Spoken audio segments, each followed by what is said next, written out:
One more little nut jammed into the nougat of your brains. Possibly. I did survive. I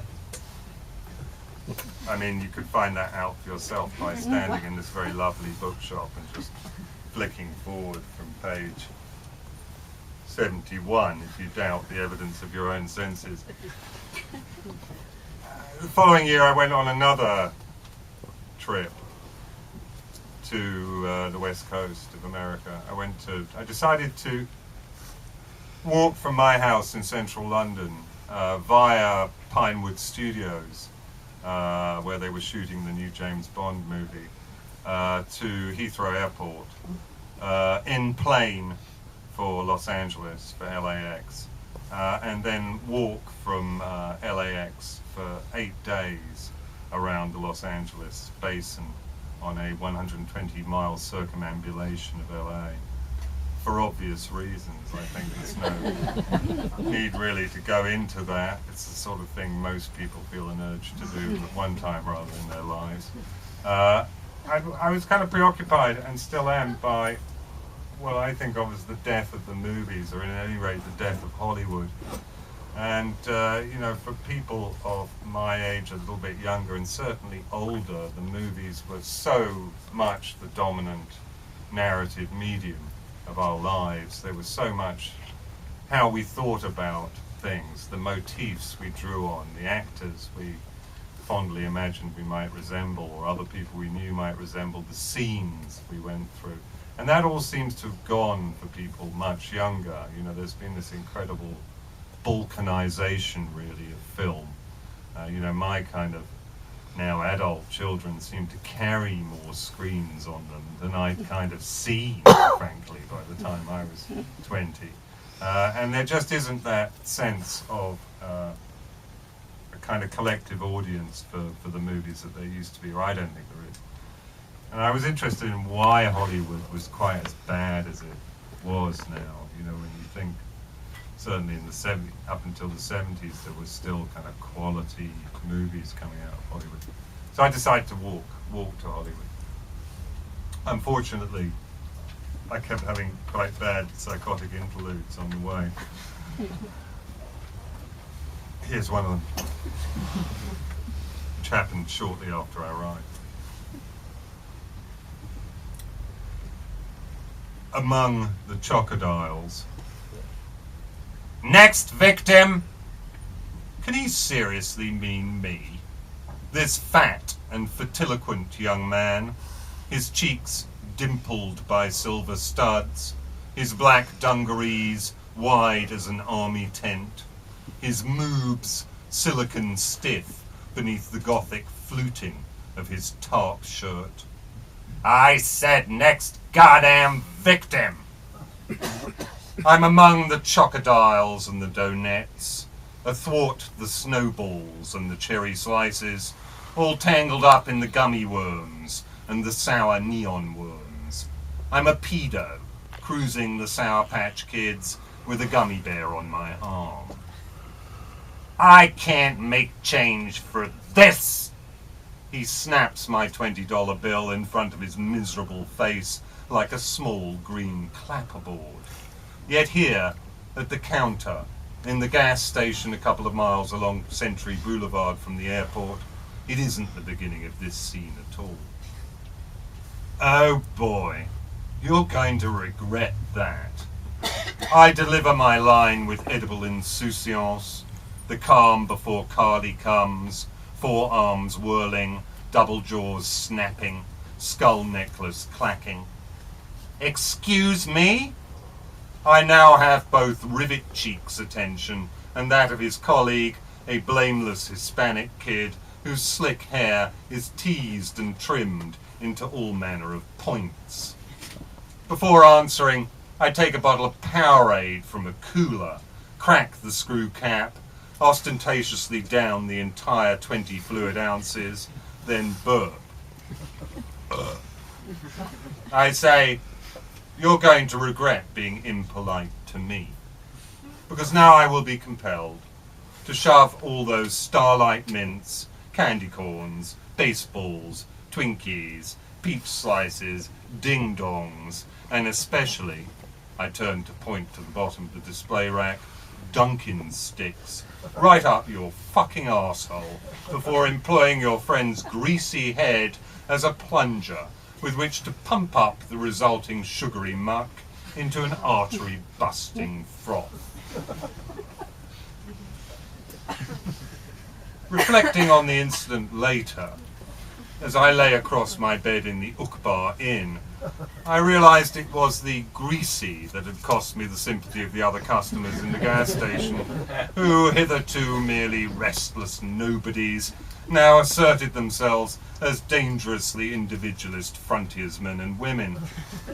With 5 months to go until polling day, the wind of change was starting to blow away the nuage maritime of the Bush administration, so that any racial tokenism that may have been lingering in the body politic was also purged. But at the time, I responded purely to the filmic grammar. Not, I hasten to add, that CGI can possess syntactic clarity, uttering as it does only the same proposition again and again. We cannot, dull clay that we are, ever fully suspend disbelief in the physics of mass, and so, fingers coated in slip, we spin the wheel.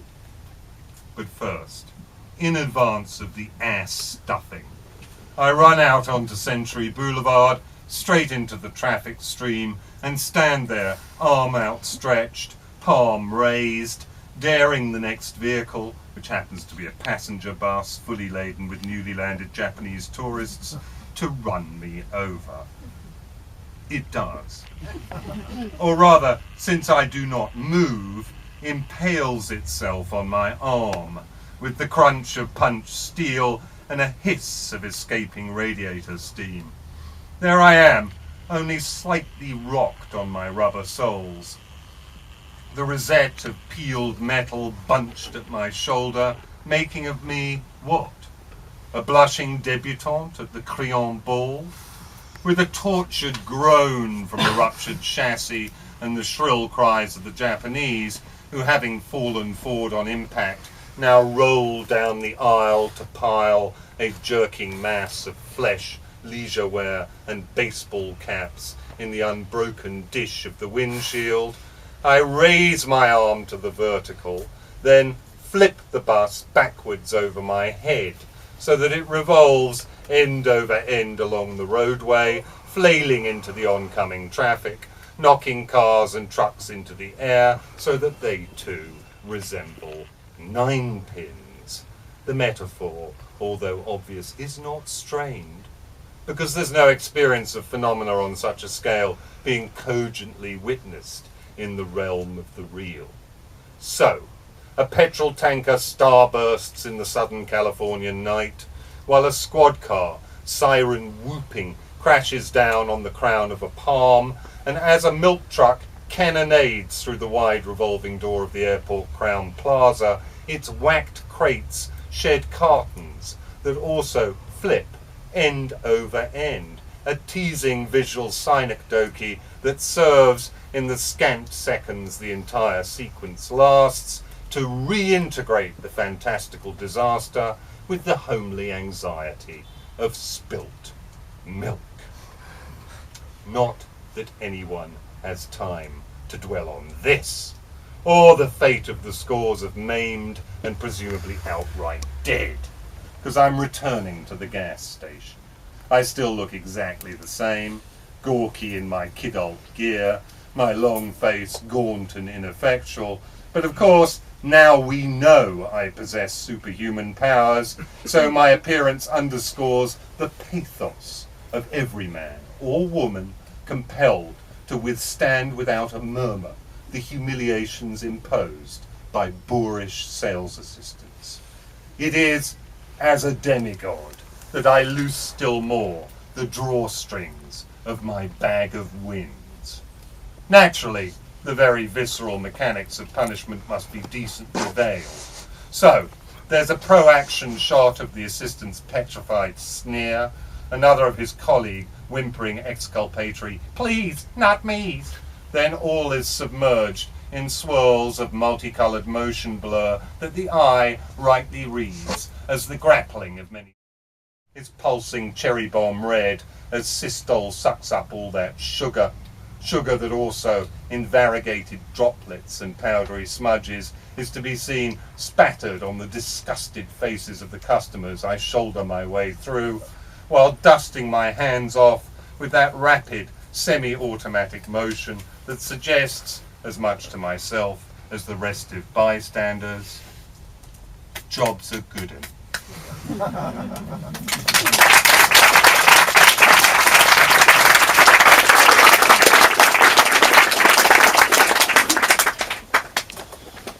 To start questions off, can I ask why you decided to write a memoir, so-called?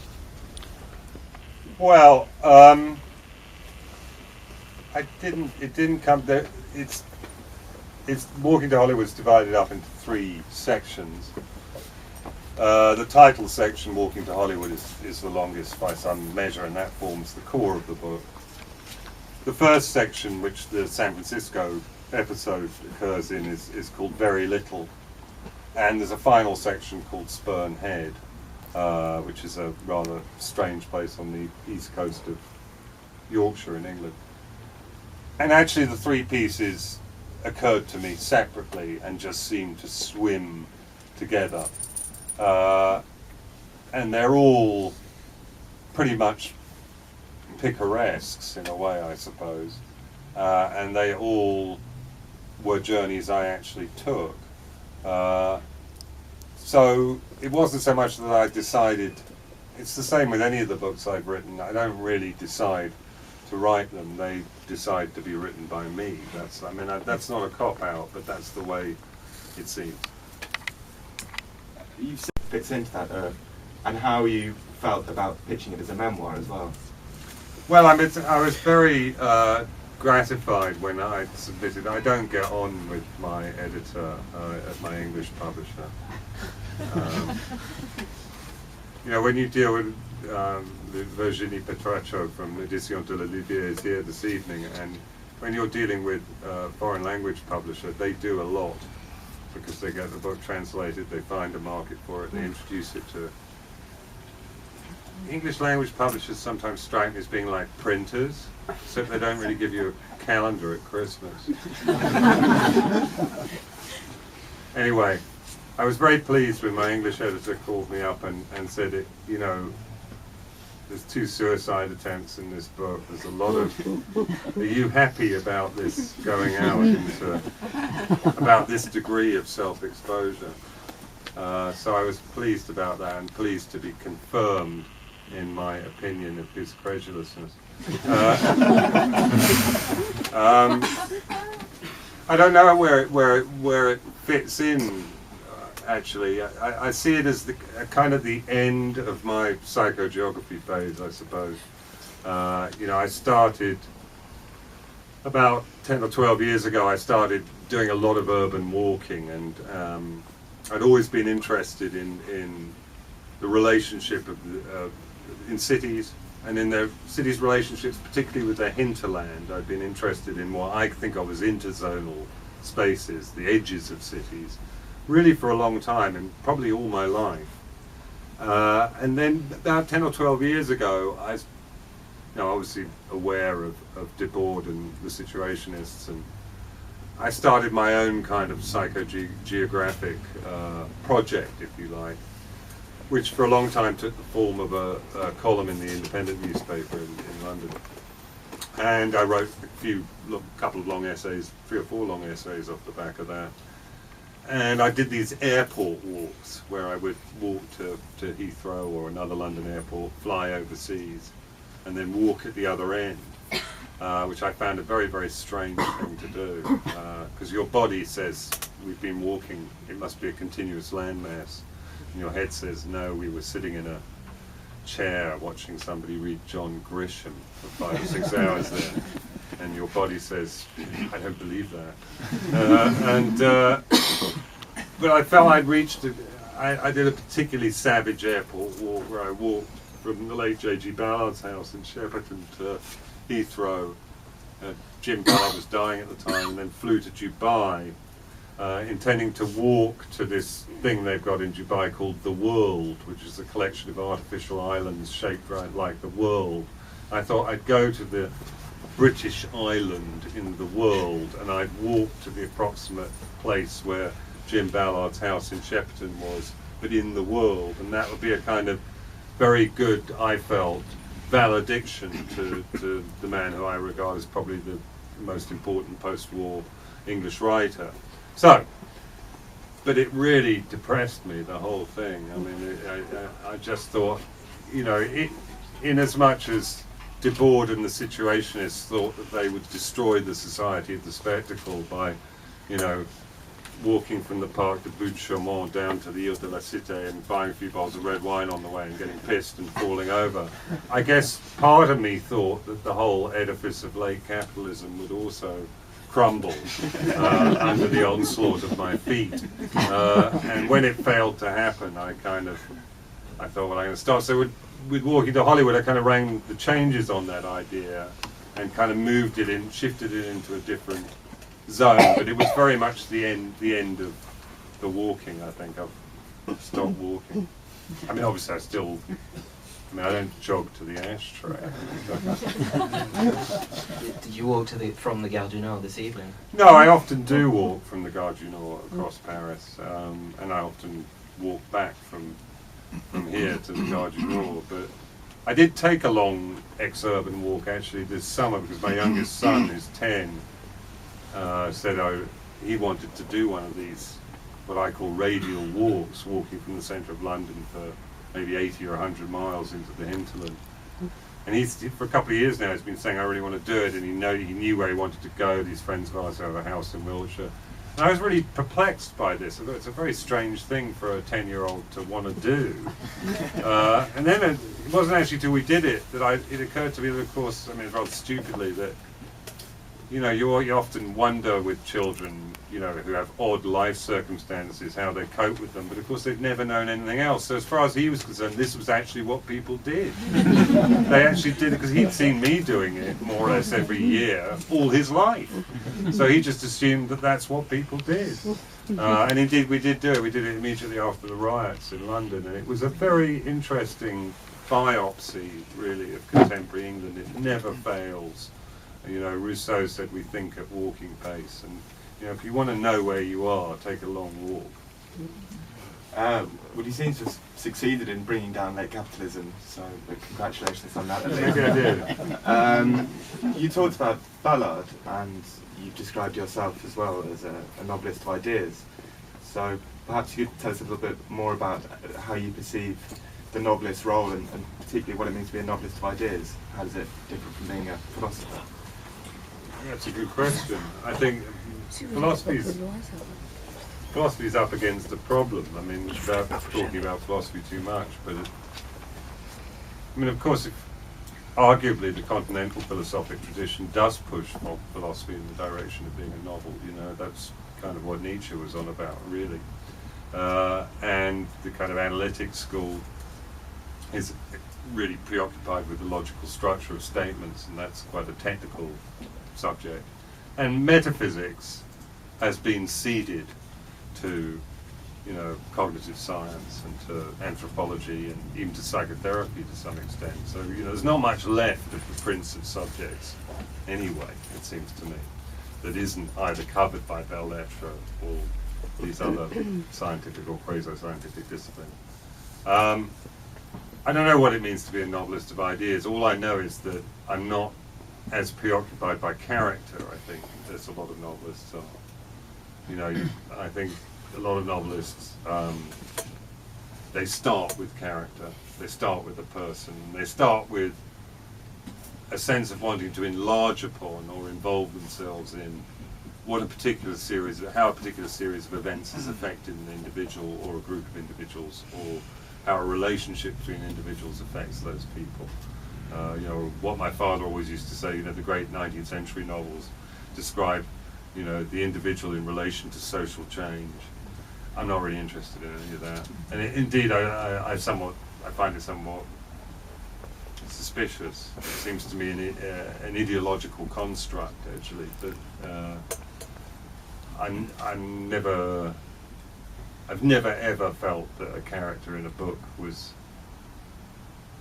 as real as somebody that I see in a crowd at the Gare du Nord for half a second. Actually, I don't feel that Stephen Dedalus is as real as somebody in this room who I will never ever speak to, actually. So I'm not kind of, I think I think that actually Stephen Dedalus probably isn't the right example.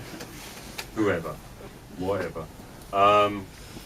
I think that's really the only distinction. And I'm not well, I suppose I just have. I'm not criticising novels that are preoccupied by character or so-called realist novels. But it's something I've just never been able to buy into in that way. So it isn't so much that I position myself as a novelist of ideas, it's just that's the kind of books that have requested to be written. Between the novel, journalism, Yeah. explosion of the novel form, Hunter S. Thompson's big stuff. Yeah, a woman here is asking about the impact of so-called gonzo journalism, I guess to some extent. Hunter S. Thompson, Norman Mailer, Tom Wolfe. There's a collection called The New Journalism that Picknell published in the late 70s or early 80s that I must have read in my late teens, that had all of those pieces like Mau Mauing the Flat Catchers and all of that, and Mailer and Wolfe, and I guess it did, and Thompson, and I guess it did have a big impact, yes. I think that you know, in a sense, the American gonzo journalists were only coming at the ideas that are bound up in the kind of Roman concrete in France to some extent. I mean, there are ideas about putting yourself in the frame. I don't know, I mean, I write quite a lot of journalism. I think it has shifted. I think that, and in some ways, not in a good way. I mean, I think that the kind of influence of gonzo on reportage can be quite negative. I think it can be quite negative because it's kind of cheaper. It licenses the reporter to stay in his or her hotel room and write about the ashtray rather than going out into Tahrir Square on the basis that it's all equally phenomenologically valid in some way.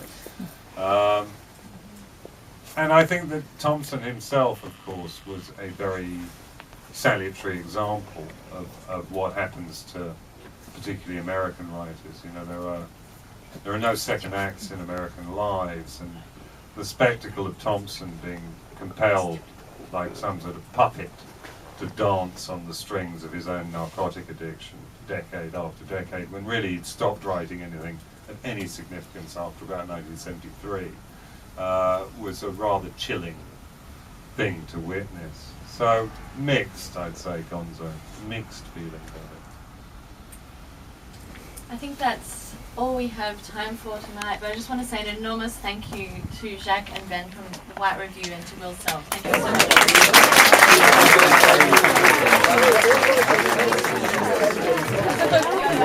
She was from Trinity. No, that's all Irish people. Yeah.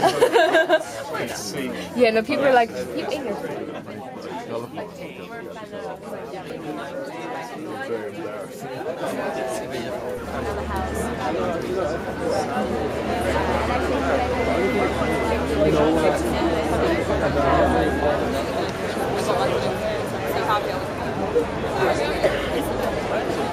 Loads of plastic.